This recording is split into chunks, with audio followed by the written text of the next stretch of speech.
大家对于solo 模式的呼声我们也都听到了，我们会有一张全新的地图。我们也认为现在的付费太琐碎了，热成像的进一步削弱，让它无法透过倍镜。下个版本我们会有若干个全新的模式。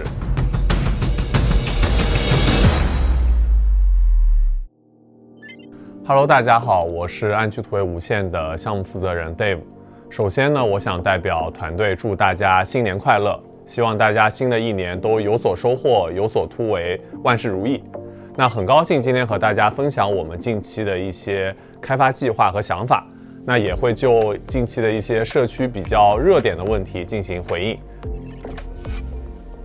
首先呢，大家最关心的肯定是我们的新内容，第一就是玩法模式。下个版本我们会有若干个全新的模式。我觉得这几个模式有一个共同的点啊，就是让大家可以以一个相对比较轻松的状态来进行游玩。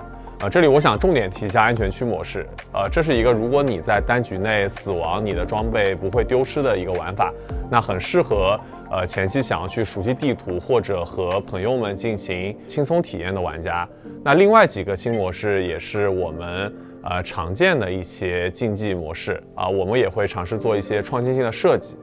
那当然，大家对于solo 模式的呼声我们也都听到了，所以在下个版本我们会推出 solo 模式来进行试验。那当然，我们并不觉得solo 模式会非常容易的解决玩家现在组队中出现的一些问题，对，所以我们可能也是以一个试验的方式来进行推出。第二点就是在地图上我们会有一张全新的地图，是北部山区。那大家会有一个比较自由的探索空间，可能玩家可以去更外围的地方去探索，也可以深入到我们一个最核心的，也就是北山酒店内去进行比较刺激的一个对抗博弈。对，所以玩家在这张地图的选择的空间也是比较大的。那此外呢，我们在这个北山地图上也会有新的剧情线和新的 BOSS 同步推出，然后给大家进一步呈现我们卡莫纳的世界观故事。第三点就是在装备和道具上呢，除了常规我们每个版本都会去补充的大量的内容，我们还会有一些局内的道具和局内的动态机制来丰富玩家的单局体验，让玩家每一局都会有一定的变化和惊喜。那除了新内容外，我相信大家其实会更关注我们的一些局内体验的优化。第一点是我和我们团队都觉得最重要的优化，就是降低玩家在单局体验的压力。我们会进一步的去优化出生点、撤离点和单局人数，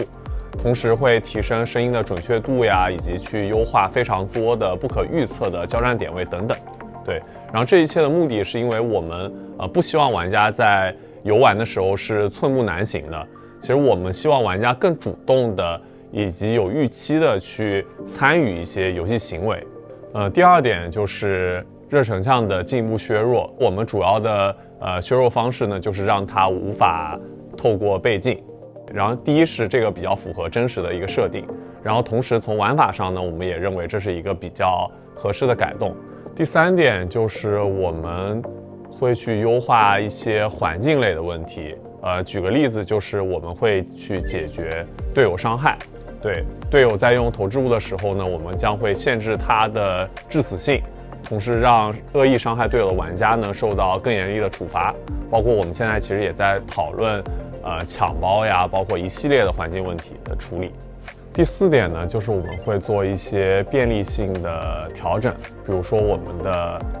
背包操作。对，我们会让玩家在这个背包转移物品的时候进行自动的旋转呀，包括自动进这个保险箱呀等等。对，因为背包操作其实是我们可能使用频率最高的一个操作。对，我们希望这个过程是更便捷的。那第三个大的主题是关于局外的。对，那这里我想聊的主要是关于外显呀、付费呀等等这个系统服务的。那第一点呢，就是我们将会提升玩家在那个使用枪械皮肤的体验。现有的这个皮肤是配件化的，玩家只能拥有那个当前的配件的皮肤，对应的皮肤才会生效。所以我们计划再让所有装到这个对应枪械皮肤上的配件，其实都可以应用到这个皮肤的一个效果。这样大家就不用纠结有了枪皮之后的一个配件的更换了。第二点也是我们比较惭愧的一点，就是我们也认为现在的付费太琐碎了，所以我们后续的一个重点也是会让大家有更好的端游的付费体验。比如说我们会合并会员呀、安全箱呀、包括钥匙链呀等等。那当然以上的这个优化都是不影响现在已经付费玩家的收益的。那同时我们也希望以上的这些改动都是加量不加价的。第三点呢，就是我们在 S1 上线了一部分的近战武器和枪皮。我们也看到很多玩家其实他不习惯这个抽奖的形式，他希望有直购的选项。对，然后这一点我们也看到了，我们会努力在我们的下个版本给大家提供直购的选项。那今天视频的最后呢，我也想去具体和大家聊一聊我们一些比较热点的问题。那这个问题其实这样，就是我们收到了一些可能关于61弹呀，包括一些高级子弹过强的反馈。我们今天还在聊这个问题，因为我们第一其实是为了平衡各个子弹的一个平衡性，所以大家可以看到我们针对61弹或者一些大口径子弹的这个削弱是更明显的。那第二点呢，可能是大家一些体验上或者体感上没那么好的一点。当然我们为的其实就是拉长这个博弈回合数，让玩家在排点、过点以及在移动的过程中呢，玩家有更多的一个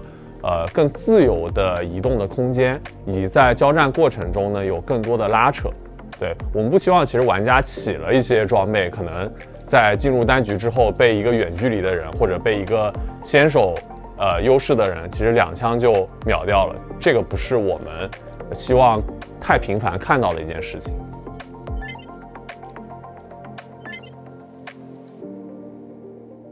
一些成就类的荣誉系统的相关的一个展示是在我们的计划内的，这个大家应该很快就能看到。这个我们也在考虑，但普农带一些高价值的装备进去是去发福利的。对，因为我们能看到普农带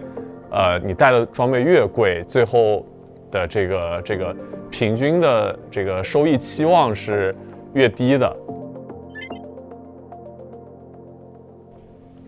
我觉得随机地图内的体验是我们非常重要的一个课题。对，但关于出生点，是因为我们现在很多地图比较小，所以它出生点的这个方差我们没有办法做得很大。对，然后后续的地图的扩建，包括我们现在在做的新地，都是按照可能更大的出生点的可能性这个方案在做的。然后第二点就是在单局内的动态，我们这个版本做了那个天际系统嘛，以后会有越来越多这种局内动态的事件，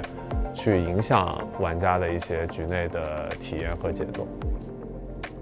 最后呢，虽然我个人是做过挺多产品的，但是安区无限是我做过的第一款端游产品，也是我们团队大多数人做的第一款端游产品。所以在这个过程，我们会不断的去倾听玩家的意见，也怎么说，怀着敬畏的心去成长吧。也欢迎大家多多体验我们的游戏，并且给我们提供比较多的反馈的意见。最后谢谢大家，再次祝大家新年快乐，谢谢。